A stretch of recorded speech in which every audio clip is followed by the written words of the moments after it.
Estás viendo Canal América, televisión dominicana para el mundo.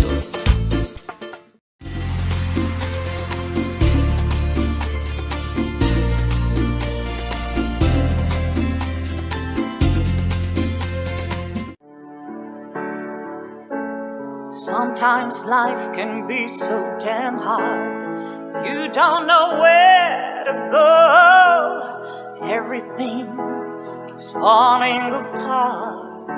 Yeah. You try to do your best, but only God knows that you've given everything you've got, but the world takes you down. You just keep moving on. Let your fears. Welcome to our show, and it's a pleasure to have you back again. Many of you have been asking, how do I get the previous segments of A Time for Truth show? It's actually a very simple task. You go on YouTube and A Time for Truth show. Click on subscribe and you will be availed of all the previous episodes. And there's a plethora, a wealth of knowledge to help you in your life.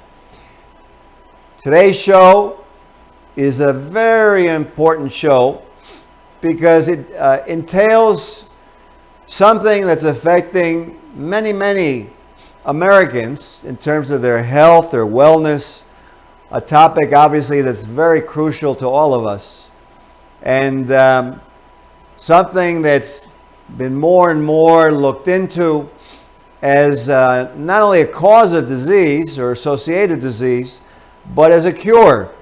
And so tonight we're very lucky to have with us Dr. Pankaj Singh. And Buddha, if you put him up on the screen for our viewers to see, I'll introduce Dr. Singh, who's a practicing oral surgeon, published author, academic researcher, professor, national and international lecturer.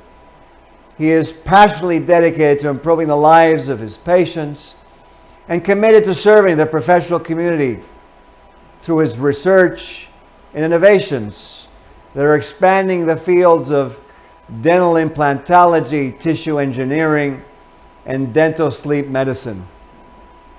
He has practices in Woodbury, Bronxville, and Manhattan, and somehow, with all his business, he manages to be a USTA ranked tennis player. I envy him. And Pankaj is unbelievably lucky with a loving wife, Monica, 3 wonderful children, Meena, Shiv, and Lucky.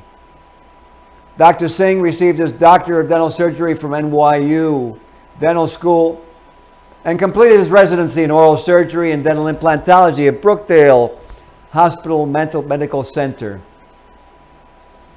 He went on to do his advanced studies in IV anesthesia, receiving a certification from Albert Einstein School of Medicine and Montefiore Hospital, and also did sleep medicine training at the University of Tufts Dental School. Pankaj is a diplomate of the American Board of Dental Sleep Medicine, the International College of Oral Implantologists, the American Board of Oral Implantology, and he has held faculty positions at NYU Dental School, the American Academy of Implant Dentistry Postgraduate Maxi Course, the Foundation for Surgical Excellence, the New York Head and Neck Institute, the Center for Facial Reconstruction at Lenox Hill and Northwell Health Systems. He is a fellow of the American Dental Society of Anesthesiology and currently serves as editor of the Journal of Oral Implantology, the Journal of ACTA Scientific Neurology, the Board of Dental Tribune and Implant Tribune. And he's been featured on the NBC Nightly News, profiled by Mercedes-Benz as their star dentist, and was recognized on the cover of Biz India. He really, I could go on and on and on, but we would never get to our show. So let's wrap this up by saying that Dr. Singh has published numerous original research articles and reports, has contributed to several textbooks, and is the author of the bestseller Atlas of Oral Implantology. He holds several patents and most recently invented the minimally invasive guided implant and harvesting system, guided precision surgery, and the MadFit multifunctional oral appliance that is used to treat obstructive sleep apnea and TMJ and jaw pain. He spent the last 20 years researching the effects of oral appliances on airways and dental sleep medicine. And Buddha, if you bring him up on the screen, I want to welcome Dr. Pankaj Singh to A Time for Truth show. Thank you. Thank you so much, Dr. Felkoff. Thank you so much for your kind introduction and invitation. It's an honor to be here. I've known you a very long time. I have the utmost respect for what you do professionally and personally. Your philanthropic endeavors to better mankind, improve societies, not just physical health, but mental health, bring awareness to so many things that people just don't even know or are aware of because of the political climate and the and just the suppressive media that we live in today. So I'm honored to be here today with you, and what can I say? I'm just in awe of what you do. You know what? Thank you for all the accolades, and I say the same way. I feel the same way about you and how much you've done. I really had to cut out because there was so much that you've done, and you have so many accolades and accords and accomplishments, and that it's amazing. Oh, you're quite welcome. So, but let's get right to it. Yeah, so we can, absolutely. like you and I said, let's benefit the people out there watching this show. And first, I know they're going to be curious. How is it that you decided to take on so many different things and as a health practitioner? It starts with passion. It starts with a sense of responsibility. I believe I have two missions, one professional, one personal, to leave behind this planet a better place than the one I came into. I can do that two ways. I can do that professionally by helping my patients, and also professionally by helping the state of my practice in terms of the discipline that I practice, improving the scientific knowledge base, improving the way people are, treatments done, helping out our professional community improve on what they currently do and helping their patients. Thereby, I can just multiply what I know a million times by the people that I've kind of coached, mentored, taught, who have, read my textbooks, who use the instruments. So that's just one part of it. And the second part is personally, and as you know, you've done the same exact thing. Professionally, you've taken on a lot of challenges, and personally, you've taken on a bigger challenge. It comes with responsibility. It's just the passion and the sense of responsibility, I believe, that I was entrusted with, that was ingrained into me. And the only way best I could pursue the challenges that I would have faced, that I'm still facing, is to just better myself. I can better myself physically, I can better myself emotionally, I can better myself, professionally. I play tennis, I try to take care of my health, eat right. That's physical, mental. Been married to this most amazing woman for the past 29 years, have two amazing kids and a dog that's my, adopted third child, lucky. And professionally, just trying to grow as much as possible, humanly possible, so that I can better, help my professional community, my patients. So it starts with passion. It starts with a sense of responsibility, and I was kind of ingrained into that philosophy from when I was very young, by my parents, and I took it on as a challenge, and I still today, try to be a better person today than I was yesterday, and hopefully will be tomorrow than I am today, and both personally and professionally. And That's beautiful. learning is a lifelong commitment. You know, it's amazing, and I'm sure you've great parents that you have, and they always say, behind every great man, there's a great woman. So I'm sure, you know, like myself with my wife Maria, and you with yours, and so that pretty much, I think, sums it all, and your passion and your responsibility. Yeah. So I wanted to ask you, because our country is beset with so many diseases, so many things that are increasing, unfortunately, that are not wellness. And we're experiencing, and I know you're an expert in this and you're well trained. Tell our audience a little bit what sleep apnea is, what this treatment with sleep medicine is. Please let us know. Go on. So, so obstructive sleep apnea, so sleep disorders is a very broad category. There are over 80 sleep disorders that have been categorized. The biggest and the most common sleep disorder that people are most familiar with is called insomnia. And it's been reported that during one's lifetime, there's a 40% chance that, that any given adult would have suffered from either acute or chronic insomnia in their life. And that's just inability to fall asleep. But obstructive sleep apnea and snoring are number 2 and number 3 most common. Actually, snoring being number 2 and obstructive sleep apnea number 3 most common sleep disorders. And the reason they call sleep disorders is because insomnia only happens when somebody is trying to fall asleep. Nobody suffers from insomnia when they're trying to stay awake or when they're awake. Snoring doesn't really happen when somebody's awake. Sleep apnea, obstructive sleep apnea, or central sleep apnea doesn't happen when somebody's awake. It only happens during sleep. And obstructive sleep apnea and snoring, for the most part, are a disease of the upper airway. You know, our airway starts with our nose and goes all the way to the lungs. And we have 2 compartments of the airway, the upper and the lower airway. The lower airway being the bronchi and the lungs, and the upper airway being, you know, everything from behind the nose down to your, basically, you would say your larynx, your vocal cords.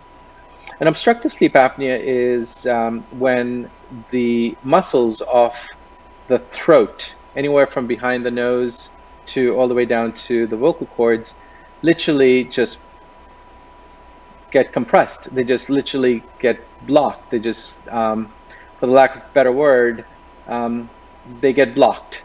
So no air is getting passed from the nose down to the lungs. Even if somebody's trying to breathe, there's some kind of an obstruction, there's some kind of a blockage in the upper airway, anywhere from behind the nose to the vocal cords, that's preventing the air that wants to go in from the nose or the mouth down into the lungs. And that obstruction is called obstructive sleep apnea.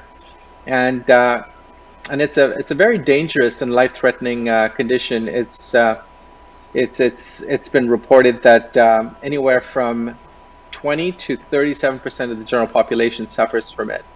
And as we get older, our likelihood of suffering from this goes up even more so, because our body, the physiology, our body changes, our anatomy changes, our physiology, the way our body works changes.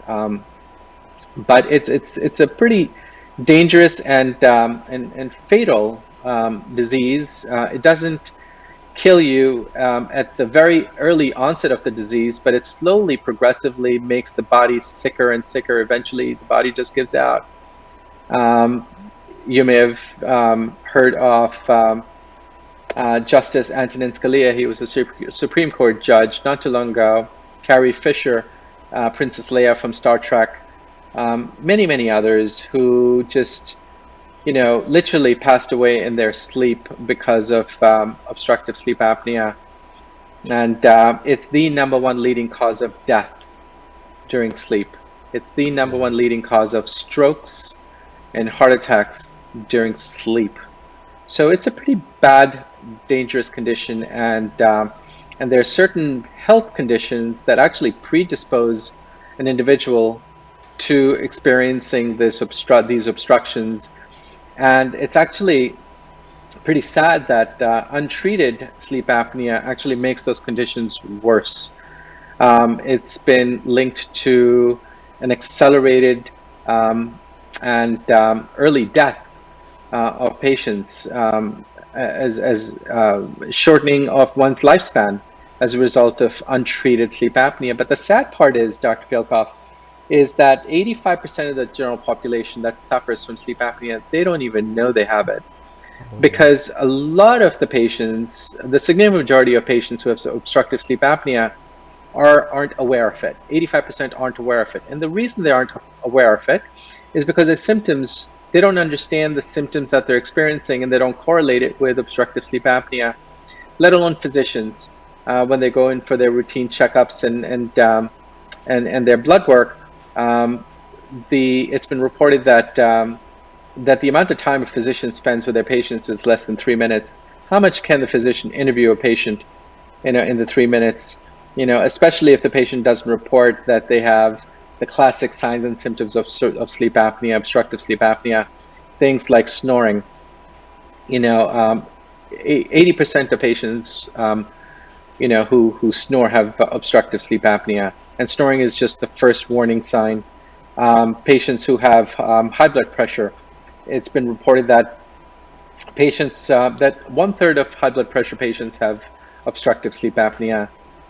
Patients who are taking more than one drug to manage their high blood pressure, 75% of them have obstructive sleep apnea.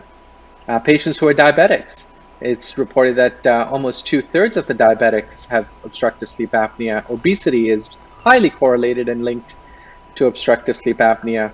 Patients who have atrial fibrillation or blood thinners because of AFib, called atrial fibrillation, where their heart isn't beating as normally and at a faster rate. Eventually, like any muscle, the heart will give out. If it just is constantly racing, like any muscle, will just give out.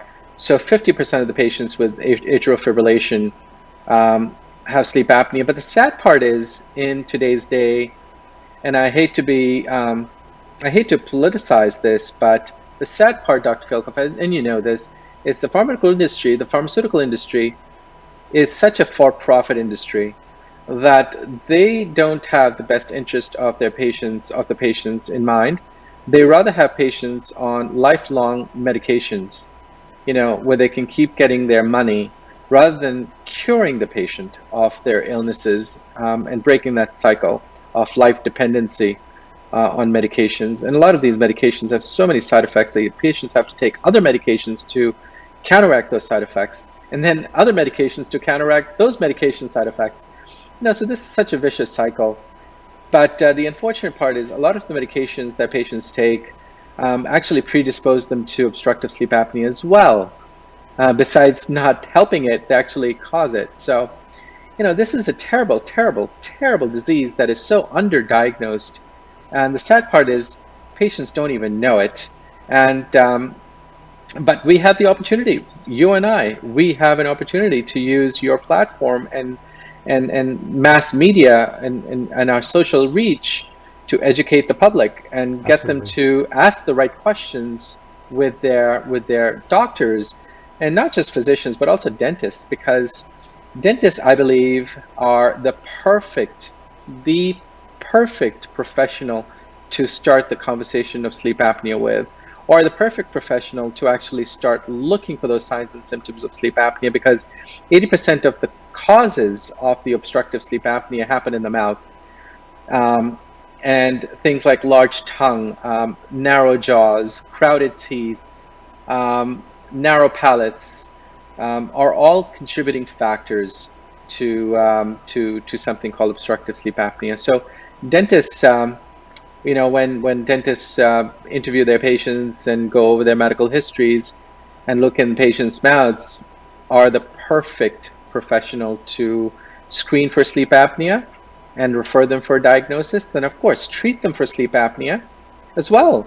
So I believe that we have a rare and unique opportunity to really help our patients and save their lives, truly, in every single sense of the word, provide life-saving care.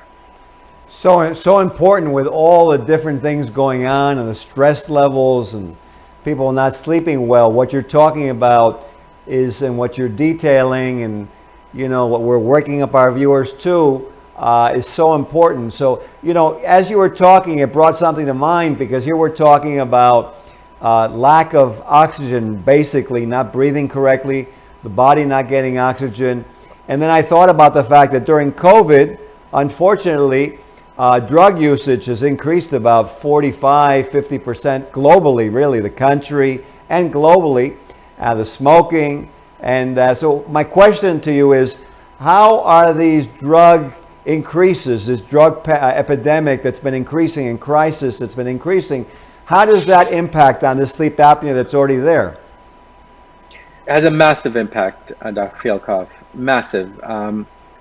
The pandemic didn't help, for sure. It brought to the surface a lot of the pent-up, anxiety that patients were feeling already, but because their lives were so busy with work and everything else, because life was going on, they just never paid attention to it. They never focused on it. When life almost immediately overnight came to a sudden halt, all of a sudden they had the time to focus on the things that were bothering them.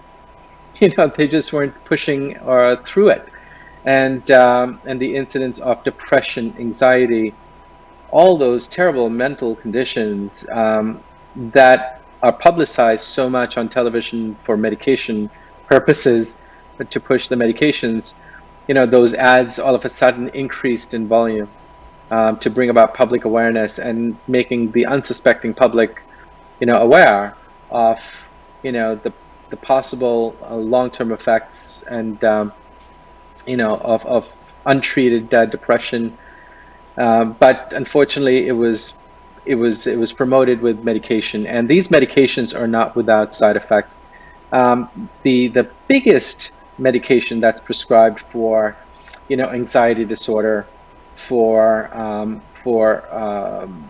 insomnia, which is the inability to fall asleep, is benzodiazepine. It's a sleeping pill, and these sleeping pills are also muscle relaxants. So upper airway is the only airway part that is not confined by hard tissue.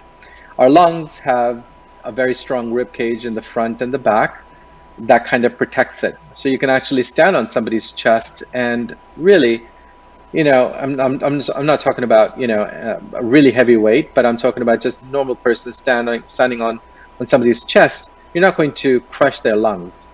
It's going to be uncomfortable for the patient, but the ribs and the rib cage is strong enough to support, an individual's weight. So think about it. You can't even think that even a fraction of that weight could be supported by the upper airway. Think about it. Think about the neck. There's nothing hard that's encasing it. It's all soft tissue. It's all muscles and fat. So what happens with these muscles is, if somebody's on a muscle relaxant or a sleeping pill, these muscles become so relaxed that during sleep they just literally relax. And where are they going to relax to? Towards the center. And the center is where the the windpipe is, so to speak. That's where the air pipe is. So it just literally collapses on that airway. And that airway narrows, and eventually in a lot of people, it just narrows to the point where it just closes up. And when it closes up, there's no air exchange. There's no air flowing into the lungs. No matter how much the person wants to breathe, that obstruction is just too strong to overcome. And that obstruction could last from 10 seconds to a minute and a half. Think about somebody not breathing for that long. What does it do to that person's oxygen levels, and what does that do to somebody's brain and heart? If your viewers could just take their watch and just start timing how long could they hold their breath willingly, it's pretty remarkable that within 15 to 20 seconds, we become really anxious and we want to just like catch our breath. Think about it. But at night, that obstruction could last, up to a minute and a half, even longer sometimes. And the person is so in such sleep that they don't even realize it. The only way they wake up is the brain triggering them to wake up because the oxygen levels have dropped so low that it's at the danger of their brain death or their heart giving out. So at that point, the fail-safe mechanism, in the brain kind of triggers the person to kind of catch their breath. And they catch their breath for a second or even shorter. And once they've caught their breath, breathing resumes, oxygen levels go back up. But then again, the effects of all those medications happen again, and the obstruction occurs again. And this can happen hundreds of times a night. And this can happen every night for years, and only gets worse if it's left untreated. So the long-term effects of untreated sleep apnea are devastating. And the sad part is it can be helped. Patients don't have to suffer, and without medication. So these medications like the sleeping pills that are prescribed for anxiety disorder and insomnia, and of course pain. Who doesn't know of pain meds nowadays? I mean, God, at the slightest evidence of reported pain, pain meds are prescribed, and pain meds are, for the most part, a lot of them are narcotics, and narcotics, as you know very well, being a doctor and pharmacologist, you understand that narcotics actually dull and numb the brain and decrease one's ability to breathe. And that's one of the biggest reasons why people who overdose on narcotics, they die. They don't die of the narcotic, they die of not breathing, because their breathing center has been depressed so much that the brain just doesn't warn the body to breathe, and they just die of not breathing. They suffocate themselves to death. And these pain meds do that. Unfortunately, well, actually, fortunately, doctors don't prescribe these pain meds at such high doses to cause an overdose. But we as humans, we don't come with instructions of what an overdose for us would be. So it's unfortunately trial and error. And sometimes for people who are very sensitive, even the smallest of doses could become an overdose, and we just don't know it. So these prescriptions that are prescribed, these medications that are prescribed, so supposedly benignly, and of course in the best interest of the patient, because no doctor wants to see their patient in pain, that instead of counseling and really coaching the patient into better lifestyle management to reduce the pain, because finding the source of the pain is just as important as fighting it.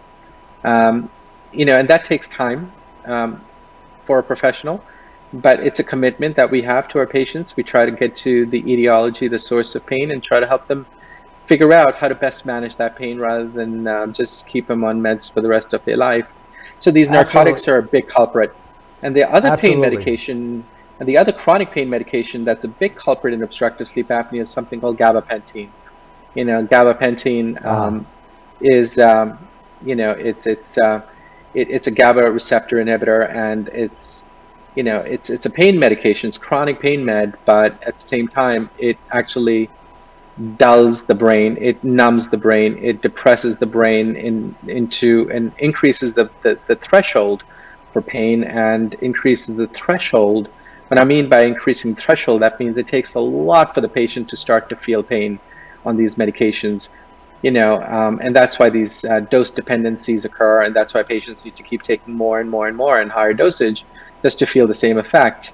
That these gabapentins really help actually suppress and depress the brain into not just cognitive thinking and depressing the cognitive thinking ability for them to kind of think rationally and cognitively. But so they become almost like zombie-like. They become sedated, and anytime you sedate somebody, you depress the central nervous system into literally a state of unconsciousness or coma. So, and that's the sad part, that these medications, were prescribed for the better of a patient from one disease standpoint, but it's making them sicker from another. And a lot of these patients don't even know they have this other disease called obstructive sleep apnea.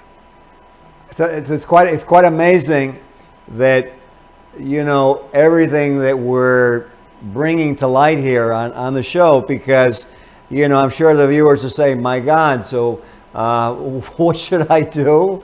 And I didn't realize this, and oh, you know, that's so true. I get up in the morning and I don't feel like I've slept, or, you know, sometimes in the night I find myself waking, going back to sleep and waking. Now this is what it is. Wow. And, you know, so first of all, I want to thank you for being on the show. And second of all, what I wanted to ask you is Chief Scientific Officer at Apnea, which is your group. You know, I know you have you've applied certain techniques, deep machine learning and augmented intelligence to develop new technologies. So, Yes. you know, I think we may have to go into this on another show because we've run out of time. So Oh if my I were to gosh. give you, if I were giving you 30 seconds now, Sure. aside from obviously visiting your dentist, visiting your physician, telling them maybe you're having this problem with the snoring, with the sleep, and just to end off the show, what would you like to give our viewers as an ending statement? The ending statement is, you know, the key to anything is awareness. And, you know, Dr. Philkoff mentioned apnea.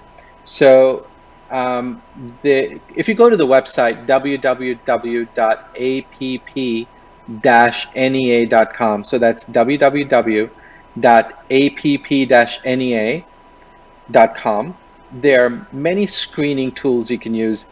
And he mentioned that we use artificial intelligence and augmented intelligence for screening as well. So our screening tools are the most predictive of any screening tool out there. So I would encourage you to screen yourself for sleep apnea. And if you screen high or likelihood or risk for sleep apnea, I would encourage you to have a conversation with your dentist or your physician about getting diagnosed for sleep apnea. And once you have the diagnosis, then the treatment becomes kind of obvious. But the most important part is getting diagnosed. So I would strongly advise you to visit www.app-nea.com and take the screening that's available. The Sleep SWOT or the Epworth or the Stop Bang. There are 5 different screening tools for different, and you can actually visit all 3, and you know the probability and the correlation and the you know the most predictive of the screening tools are right there for you. So the most important thing is get screened and then have a conversation with your dentist or physicians. And if you don't have one, you can find a dentist or a physician right from apnea, and you can schedule an appointment right from there. Well, thank you very much, Pankaj. It's been a pleasure to have you on the show. I know we'll have you back again because there's so many more things that we can have. And thank you for being on the show. Thank you so much for having me, Dr. Philkoff. Thank you very much for everyone watching, and I look forward to coming back. Absolutely. And for those of you watching, definitely make sure you avail yourself of this technology. Make yourself healthy, make yourself well. And for our Time for Two show, we will see you on our next segment. Have a good night. Sometimes life can be so damn hard. You don't know where to go. Everything keeps falling apart. Yeah. You try to do your best, but only God knows that you've given everything you've got, but the world takes you down. You just keep moving on. Let your feet